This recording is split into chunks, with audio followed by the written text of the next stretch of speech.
మూసీ పునరుజ్జీవాన్ని అడ్డుకునేందుకు BJP BRS కుట్ర చేశాయన్నారు Congress MLA Medipalli సత్యం. BJP దొంగ దీక్షలు చూసి జనం నవ్వుకుంటున్నారని తెలిపారు. బీజేపీ నేతలు నిద్ర చేసే ప్రాంతంలో ముందే ఫాగింగ్ చేసి ఆ తర్వాత పర్యటన చేయడం హాస్యాస్పదమని తెలిపారు. సీఎం రేవంత్ రెడ్డి విసిరిన 3 నెలల సవాల్ స్వీకరించకుండా కేవలం ఒక పూటుండి బీజేపీ నేతలు డ్రామా ఆడారని కాంగ్రెస్ ఎమ్మెల్యే విమర్శించారు.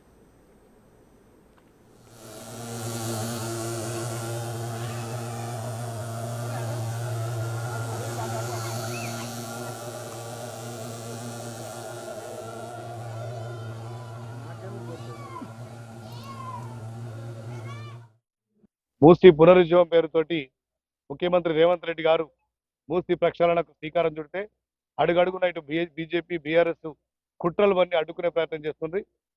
గతంలోనే ముఖ్యమంత్రి రేవంత్ రెడ్డి గారు ప్రకటించారు, ఒక్క 3 నెలలు కనుక ఈటల రాజేందర్ లేదంటే కేటీఆర్ హరీష్ రావు 3 నెలలు మూసీ పక్కన నివాసం ఉంటే నేను నా ఇప్పుడున్నదాన్ని వెనక్కి తీసుకుంటా అని చెప్పి ముఖ్యమంత్రి చేసిండు. నిన్న మనం బీజేపీలో దొంగ దీక్ష చూసినాం. వాళ్ళు ఫాగింగ్ మిషన్లు ఖరీదైనటువంటి పరుపులు వేసుకొని కనీసం ఒక 3 గంటలు కూడా అక్కడ దీక్ష చేయలేకపోయారు. 3 గంటలు కూడా అక్కడ పడుకోలేకపోయారు. ఇప్పటికే అర్థమైపోయింది వాళ్ళ చిత్తశుద్ధి ఏందో మూసీ నిర్వాసుల పట్ల. ఖచ్చితంగా మూసీ నిర్వాసులకు ఆదుకునేది కాంగ్రెస్ పార్టీ ప్రభుత్వమే, మూసీ ప్రక్షాళన చేసేది కాంగ్రెస్ పార్టీ ప్రభుత్వమే. ఇలా ఖచ్చితంగా మూసీ పునరుద్ధరణ దిశగా మన ముఖ్యమంత్రి రేవంత్ రెడ్డి గారు అడుగుతుంది.